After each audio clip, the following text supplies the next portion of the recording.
In working on a project like this, we need to use design thinking and iterative design so that we can work with the academics and with the content that they need to produce and reflect on what is going to actually work best for the student experience. Working in a multidisciplinary team required both our team of rich media experts to work on the scripting, the actual role play and presentation of the drama and the characters, to a very fine level of detail. Every scene, every character, every detail is nuanced to create a real opportunity for students to observe and consider the interactions between the characters. Working in a multidisciplinary team required our rich media experts to work on every aspect of the production, from the scripting to the talent selection to the characterisation to the setting of the scene. Every single thing within the frame was considered, often nuanced, to actually create a reaction and an observation for students. When Rich Media as a team comes together with our academic colleagues, it really is quite a long journey to actually make some content that's going to be really useful in a classroom observation. I would say about as much as 60% of the time is spent in designing what the learning outcome will be for the student. That requires scripting, thinking very carefully about the setting that we want to put the dramatisation into, and working very closely with our academic colleagues on what the actual outcomes will be for the students. When the Rich Media team comes together with our academic colleagues, we spend at least 60% of our time in pre-production. It's incredibly important to get all the nuances in both the script, the location, the on-screen cues sorted out so that we can actually be designing triggers for students to discuss when they are in that professional environment with their lecturers. When considering the production of a rich media asset, we look very carefully at the accessibility and the longevity of a production asset that we produce. How many students will access it? How often they will access it? Will there need to be a long life? Will it need to be revised? Is it perfectly mapped against learning outcomes? We look at all of those factors before we develop the production asset.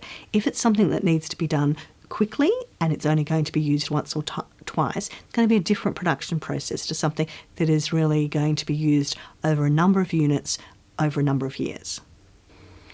Storytelling is really an integral part of learning. In storytelling, students remember more content when there's been a narrative that they can follow. It also is a way of creating a sort of active learning for students. They become engaged, they are interested, they're looking at the nuances and the subtleties of both the language, the characterisation. A lot of the non-verbal and verbal cues are really picked up by students. And I think that learning into context, in a contextual environment that they could actually identify with, is really, really beneficial. So when Kate and Jenny came to us with this project, it was very exciting because, you know, collaborating with medicine and law was a new world for us. And when they told us what they were trying to achieve with these kinds of scenarios, we sat down and got stuck in right away looking at the learning outcomes, what we're trying to achieve, the complexities of this situation, and really draw the student into this incredibly complex story that is based on real life, that could actually happen, so that they can analyse and learn from this and discuss how it could be better treated. When Kate and Jenny came to us with this MedicoLaw project, the first step that we do is scoping out the project. What are the learning outcomes that we're trying to achieve? You know, what's the scenarios? How can we communicate this best? And that involves, you know, a number of different ways. Some things are implied, some things are spoken, some things are unsaid. And, you know, creating this story where there's kind of gaps and nuances and situations where students really have to engage and analyse the content, but also themselves and how they're interpreting this and using their skills. So getting into this project was really exciting and quite challenging, negotiating all these different factors and then bringing it together and actually doing it. You know, this involves a large cast. Okay. When we make content like this for students, we're always putting the student experience first. We're always thinking about, you know, how they are reading this, how they are engaging with it. And we have to recognise that our students are some of the most media savvy people on the planet. They've grown up, you know, with iPhones, iPads. They've watched a range of different kind of movies. They understand or are familiar with a lot of methods of storytelling. So you really can't, you really have to make sure that you're making something that is of a professional standard, an industry standard. And at Rich Media, we have all had experience in commercial television and filmmaking, and this is something that we really pride ourselves on. This is important because students are media savvy, and therefore, if you create an amateur work, this has two reactions from them. They either disengage or they're distracted by it. And so we need to create a very professional production that's convincing and doesn't have any sort of amateur faults that could distract them from the content. One of the really exciting things about working in a multidisciplinary team is that your scope is so much broader than what you would if you were just working within the one discipline. It becomes much wider, and you're considering all of these different factors from every discipline and learning so much as well, like not just the students, but the academics and the professionals too. The MedicoLaw legal project for me was really about helping us medical students understand how the rules of law work in practice. So I'm the Personal and Professional Development Coordinator, and it was very clear to me that as the students move towards graduation, they become increasingly anxious about how they'll cope with the complexity of medicine, getting everything right, not making mistakes, but also about this increasing risk of getting sued or getting in trouble with the law.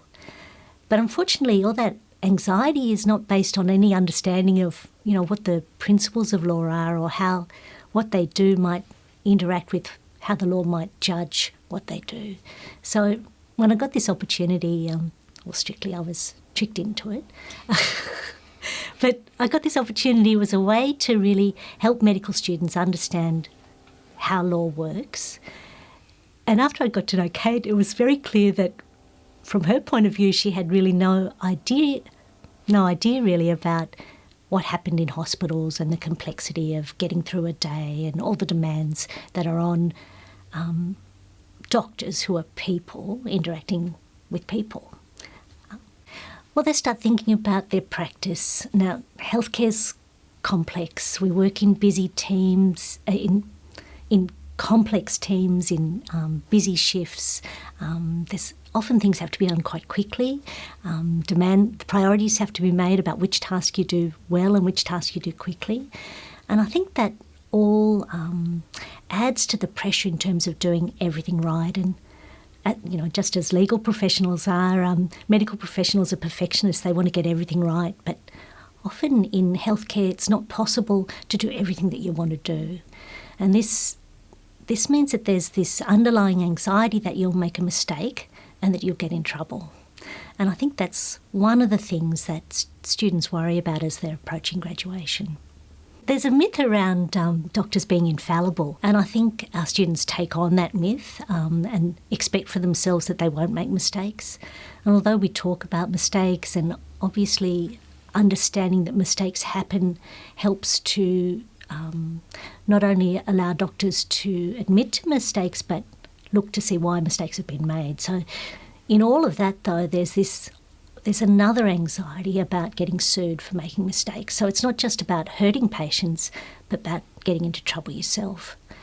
But the problem, Holly, is that the anxiety is based on not knowing what the rules are and what you get in trouble for.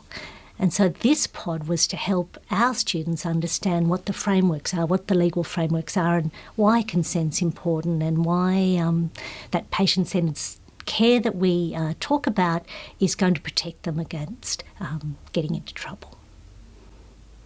That was good. I think we can cut it. But is that right? Yeah.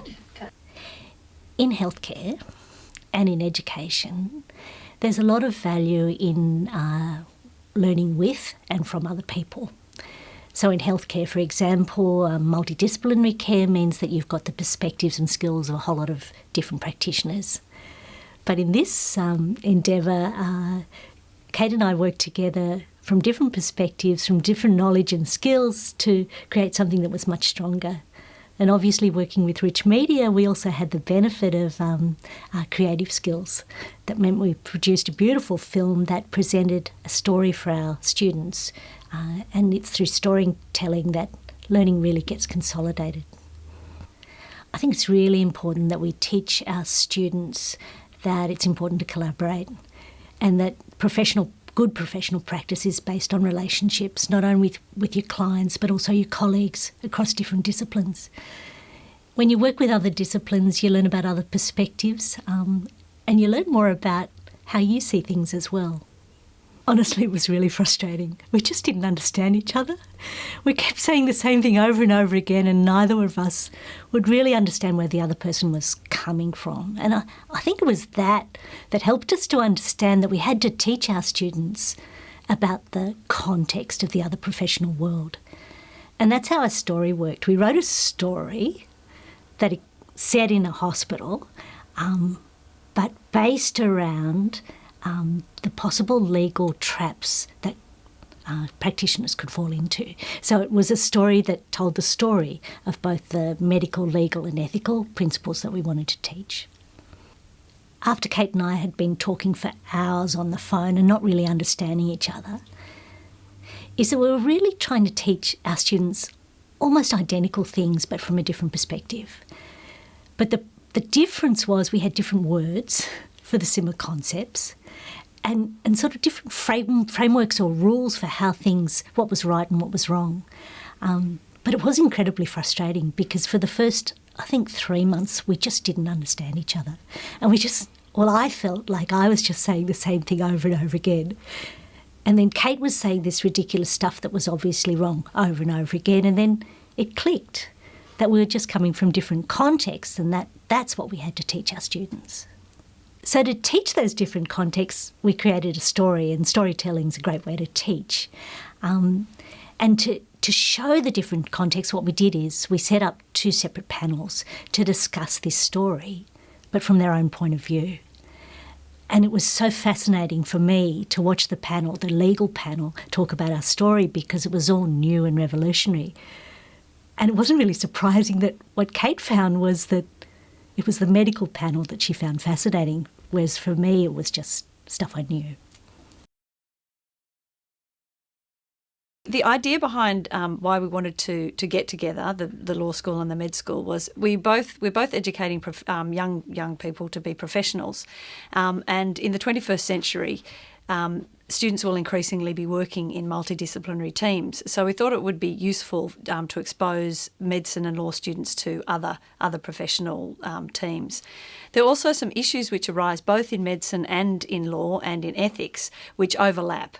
So we're hoping that students could look at those different types of problems from different perspectives and so get an insight into the disciplinary world of another discipline. So what we did, we got together with some academics in law and medicine, and we also used some industry experts who are currently working in the field to try and nut out what some of the key issues and problems which students might face once they go into practice. So for the medical students, some of the biggest fears are around being sued. So understanding what it is that the limits of what they're allowed to do. And one of the big areas there is the issue of consent and what constitutes consent, when consent's needed, and what consent might look like in practice. So for the law students, once students become lawyers, they go into practice and they're dealing with problems from all sorts of different areas. At law school, they're primarily dealing with text-based analysis, so they do a lot of reading of cases and statutes. And even in the cases, they're rich stories of what's happened in people's lives. Something's gone wrong and then the courts adjudicate on those problems. But to get the actual texture of the people's lives is much more difficult in the context of just a text-based analysis. So that's where the rich media team came in to develop something a lot more nuanced, where you can actually see interaction between people. You can see relationships which have developed and are developing in the course of a scenario. So both Jenny and I, coming from law and medicine, had been used to dealing with problem-based learning, using scenarios as a way of using scenarios as a basis for applying new knowledge, because it's only through the application you can really understand whether you know it or not. So as far as the scenario went, developing the ideas for the scenario, that we had input from students, we had input from industry, and we had input from other academics. So we got together and we started to write a scenario, and we checked Jenny checked the legal bits with medical people, and I checked some of the legal implications with some other academics in the School of Law, and also people practicing in the profession. And that's how we made that's how the scenario became, quite a complex scenario involving complex ethical, legal and medical issues. And then we got together with the Rich Media team, who helped to bring the whole thing to life. And, with the scripting and, writing dialogue, which is not something that, we have to do very much with our scenarios that we write ourselves, being a lot more text-based. So that dialogue, and then thinking about, where it was going to be shot, which are all things which is outside our experience. For me, when I first heard about the 21st century curriculum opportunities, I was really interested in trying to get law students together with medical students, because I'd done some reading in the domestic violence area, where law students and social work students were involved in the same course. So for me, that was the driving force of that multidisciplinary collaborative learning. So that where the law students could learn from medical practitioners and also from medical students, and the med students could learn from legal practitioners and law students. So that was the main driving force for me. In this project, I was trying to achieve multidisciplinary collaboration between medical students and academics, and law students and academics. And as the project went on, it also included industry. I was trying to get the law students to understand the complex medical world through both interactions with their peers, learnings from academics, and also some insight from real practice. And similarly, for the medical students, for them to have exposure to law students, to legal academics, and then practitioners in the area that might be dealing with, say, medical negligence. At university, there are a whole lot of different disciplines, and often it's spoken about these different disciplines as being silos. And multidisciplinary work helps to break down some of those silos, and it also helps to, once another discipline is shone on the work that you're doing, it helps you to think about things in different ways. So that's one of the benefits of multidisciplinary work. And I'm certainly hoping that for law students that there'll be many more opportunities for them to work in a multidisciplinary way. There are multidisciplinary teams in lots of areas, and law students and other students will be working in multidisciplinary teams when they graduate. So to have some type of exposure to that during their undergraduate or postgraduate work will really help to prepare them for the future world of work. So putting together the panels was a way of us being able to shed some light from different perspectives on the story which we had created together. So for me, watching the legal panel, was interesting, but watching the legal panel was interesting to hear the practitioners' perspectives on what was going on. But what I found really fascinating was when I was listening to the medical panel. Because often you can make assumptions about, especially from law, about, seeing things have gone wrong and kind of thinking, second-guessing people and saying, well, this should have done that this could have been done, that could have been done. But when you hear about what actually unfolds in a hospital in a busy setting, it really provides that extra context to understand how things can actually go so wrong.